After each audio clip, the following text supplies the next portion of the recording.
तो स्वागत है दोस्तों आपका फिर से एक और नई वीडियो में। आज हम जानेंगे तीन अलंकारों के बारे में, अनुप्रास, यमक और श्लेष। बहुत बार ऐसा होता है कि वीडियो देखने के पश्चात एग्जाम्पल बड़ा हो जाता है या परिभाषा बहुत बड़ी हो जाती है, समझ में नहीं आता है, तो इसके चलते बहुत सारे लोग वीडियो को स्किप कर देते हैं। लेकिन मेरा उम्मीद है कि अगर आप एक बार इसकी परिभाषा और इसके एग्जाम्पल अगर आप देख लेते हैं तो शायद आपके परीक्षा में बहुत ही आपके लिए मददगार साबित हो सकता है। तो बिना देरी किए चलिए देखते हैं सबसे पहले अनुप्रास अलंकार की परिभाषा को। अनुप्रास अलंकार की परिभाषा होती है कि जब किसी वर्ड शब्द याद रखिएगा, वो भी वर्ड कौन सा होना चाहिए, व्यंजन वर्ड, यानी क से ज्ञ के बीच का वर्ड। यानी जब किसी वर्ड की आवृत्ति एक से अधिक बार हो, देखिए बात वर्ड की कर रहा है, शब्द पे मत जाइएगा, वर्ड की आवृत्ति एक से अधिक बार हो, यानी कि एक से अधिक बार आ जाए, वहां अनुप्रास अलंकार होता है। जब किसी वर्ड की आवृत्ति एक से अधिक बार आती है तो वहां पर आपका अनुप्रास अलंकार होगा। अब यहां पर हम एग्जाम्पल देख लेते हैं, बहुत ही पॉपुलर एग्जाम्पल है, चारु चंद्र की चंचल किरणें, चारु चंद्र की चंचल किरणें खेल रही है जलथल में। तो यहां पर अगर देखा जाए तो च, फिर से च, फिर यहां पर डबल च है आपका, यानी कि च जो हमारा वर्ड है, पहला जो वर्ड है सबसे ज्यादा बार है, फिर दूसरा कोई वर्ड ल है, फिर से ल, यहां पर भी है, यानी कि लगभग 4 बार आपका च और 4 बार ही आपका लगभग ल वर्ड आया है। तो यहां पर हम कह सकते हैं कि यहां पर च और ल जो वर्ड है की आवृत्ति एक से अधिक बार हुई है, अतः यहां पर आपका अनुप्रास अलंकार है। फिर हम दूसरे एग्जाम्पल की तरफ चलते हैं। दूसरा एग्जाम्पल है कि लाली देखन में गई, लाली। अब देखिए यहां पर भी आपका दो यानी ल वर्ड मिल रहा है। अब यहां पर मैं गई, मैं भी हो गई लाल, यानी कि लाली देखन में गई, मैं भी हो गई लाल। तो इस लाल में और इस लाली में, इसमें कुल मिलाकर आपके 4 ल वर्ड आए हैं। यहां पर ध्यान देने वाली बात यह है कि इसमें स्वर को हमें शामिल नहीं करना है, यानी स्वर मतलब नहीं आना चाहिए। और अगर आप इसका स्पष्टीकरण करेंगे तो जैसा पहले एग्जाम्पल में अगर आपको करना है तो आप ऐसे कर सकते हो कि यहाँ च वर्ड की आवृत्ति, यहाँ ल, च, ल और र वर्ड की आवृत्ति एक से अधिक बार हुई है, अतः यहाँ अनुप्रास अलंकार है। यानी जो आपका परिभाषा है सेम उसी तरह आपको नीचे स्पष्टीकरण भी इसको कर देना है। फिर से यहाँ पर भी सेम वही चीज लिखना है कि यहाँ ल वर्ड की आवृत्ति जो है एक से अधिक बार हुई है, अतः यहाँ अनुप्रास अलंकार है। बात करते हैं दूसरे वाले अलंकार की, जिसका नाम यमक अलंकार है।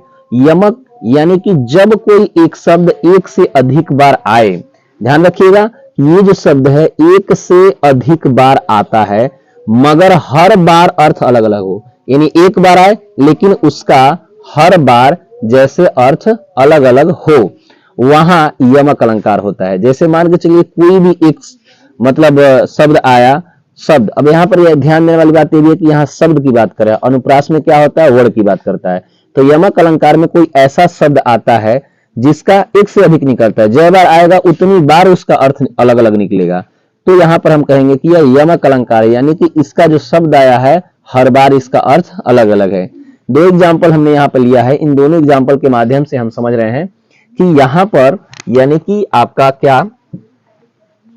है, चलिए देखते हैं। यहाँ पर दिया है काली घटा, एक चीज मिल गया घटा, का घमंड घटा, और यहाँ पर देखिए यह भी घटा है, यह भी घटा है। अब बात करते हैं तो ये भी घटा है, ये भी घटा है, तो इसमें हमारा जो है दोनों का अर्थ अलग अलग कैसे हुआ। तो देखिए यहाँ पर काली कहा है, काली का मतलब काला, या और घटा का अर्थ होता है आपका बादल। पहले वाले घटा का अर्थ आपका बादल होगा, फिर से दूसरी वाली घटा का अर्थ होता है घटना, यानी कि कम होना, इसका अर्थ होगा हमारा कम होना।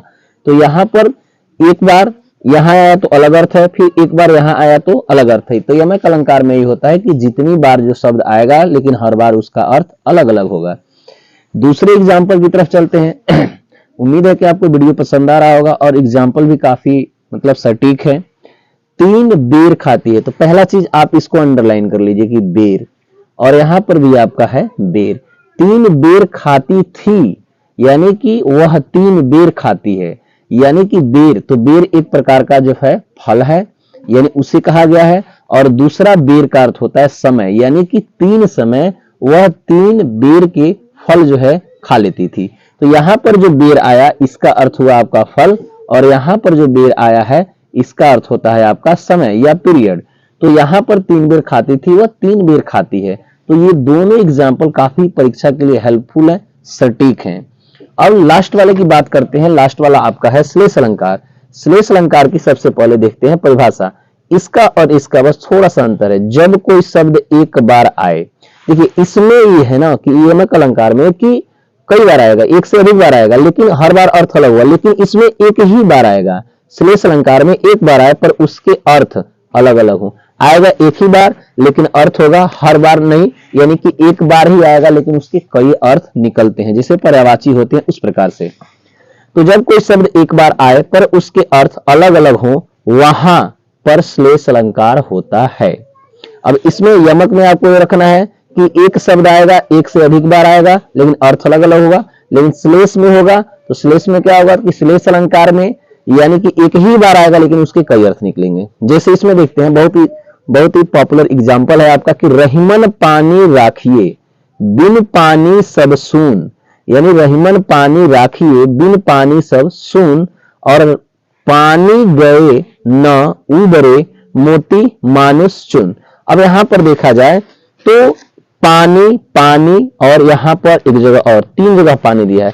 तो आप फिर सोच रहे हैं कि तीन जगह जब पानी दिया है तो यहां पर तीन अर्थ होने चाहिए। ये ना बात कर रहा है पहले वाले की, ना बात कर रहा है दूसरे वाले की, ये बात कर रहा है तीसरे वाले पानी शब्द की। ठीक, क्लियर।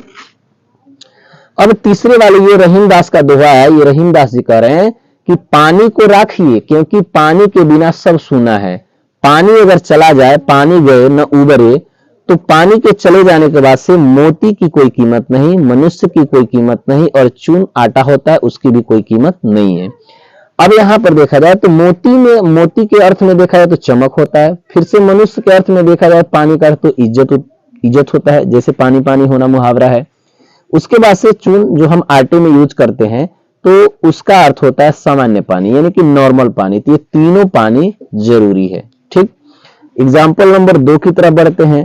मंगन को देख पट देत बार बार। अब यहां देखिए मंगन के दो अर्थ हैं। मंगन को देख, मंगन का अर्थ एक तो होता है कपड़ा, दूसरा मंगन का अर्थ होता है दरवाजा। ठीक ना, तो यहां पर भी इसके दो अर्थ होते हैं कि मंगन का अर्थ कपड़ा और मंगन का अर्थ होता है दरवाजा। तो ये काफी सटीक और काफी हेल्पफुल आपका एग्जाम्पल है। परीक्षा का समय कम है जिसके कारण यह जो आपका उदाहरण है ये आपके लिए काफी हेल्पफुल हो सकता है। अगर वीडियो अच्छा लगा है तो आप हमारे चैनल को सब्सक्राइब कर दें और साथ साथ में इस वीडियो को लाइक कर दें। लाइक के साथ साथ आप इसे चाहें तो आप अपने दोस्तों के साथ शेयर भी कर सकते हैं। आपका कोई अगर सवाल है तो आप हमें कमेंट कर सकते हैं। नेक्स्ट वीडियो बनाने के लिए, तब तक के लिए जय हिंद, धन्यवाद।